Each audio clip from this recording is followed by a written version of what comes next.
MotorWeek is made possible by Tire Rack.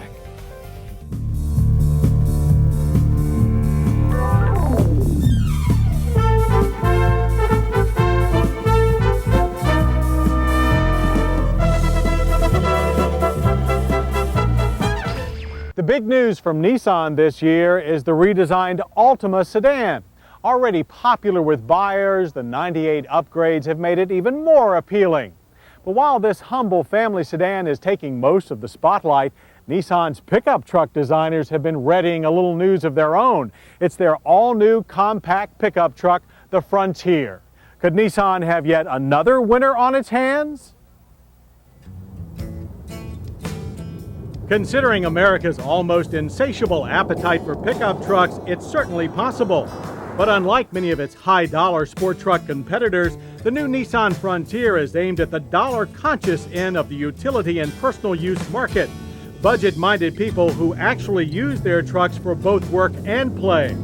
To that end, Nissan has built it on a ladder-type frame that's been substantially reinforced over the last generation pickup, and then topped it with a longer, wider, sturdier-looking body that features a considerably larger cab and a largest in its class double-wall bed with integral tie-down hooks, holder slots for both vertical and horizontal load dividers, and a heavy-duty tailgate that would be at home on most full-size work trucks. All to let the Frontier carry up to 1,400 pounds of cargo and tow up to 3,500 pounds. The Frontier is available as both regular and king cab in standard XE and SE trim. We tested a pre-production XE grade four-wheel drive king cab version, which offered 50.7 cubic feet of interior space. The roomy cockpit, in keeping with the Frontier's functional orientation, is plain but comfortable. The utilitarian dash isn't pretty, but it looks sturdy, efficient, and modern. It features dual airbags with a cutoff switch for the passenger side unit. The front bucket seats are a bit short on thigh support, but offer plenty for the back. The fold-down armrest with storage is well done, but our test truck lacked the optional tilt wheel feature, which made it hard for drivers to see the sparse gauge cluster, not even a tachometer. However, we liked the simplicity of the straightforward heat and ventilation controls, and found the available cassette stereo to be easy to use, but set a bit too low in the dash. There's space under it for an in-dash CD player. The king cab's rear storage space is rated at 14.4 cubic feet. Loading is easier from the passenger side due to its forward sliding seat. This also allows you to reach one of the two fold-down child-size only jump seats. To haul both passengers and cargo, Nissan has initially equipped the Frontier with a 2.4-liter dual overhead cam 16-valve four-cylinder engine. It makes 143 horsepower and 154 pound-feet of torque, just edging out other brands in the compact power war.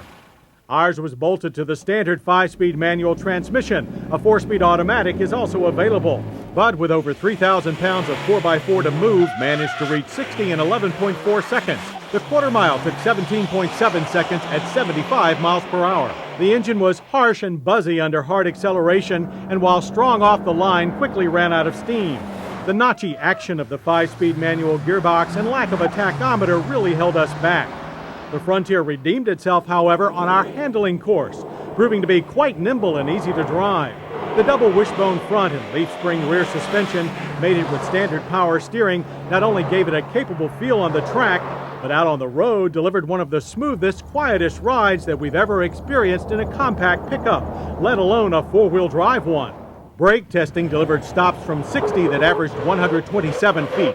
This was accomplished with the Frontier's front disc rear drum setup, which features standard 3-channel ABS on 4x4 models. And while we're talking four-wheel drive, we had to take the personal use Frontier off-road, as at the test track the modest engine and rubbery shifter slowed progress.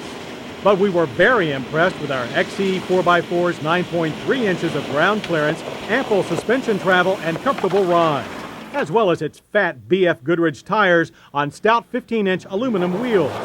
We also agree with Nissan's choice of simple, reliable manual locking hubs in place of the electronic on-the-fly systems used in more expensive, totally leisure-oriented pickups. But we advise serious four-wheel drive fans to wait until the Frontier's optional V6 engine arrives next year. But those that prefer a practical, easily insurable two-wheel drive compact truck can buy now.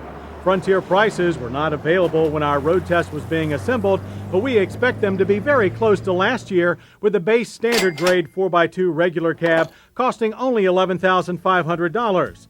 XE King Cab models should start at $14,500, while adding four-wheel drive could pump it up to a still affordable $18,000. So like its four-door sedan relative, the Altima, Nissan's new Frontier pickup is aimed at a very practical audience, folks for whom cars and trucks are more tools than fashion statements, the kind of people that are still common enough to make Nissan's humble little Frontier a very uncommon success.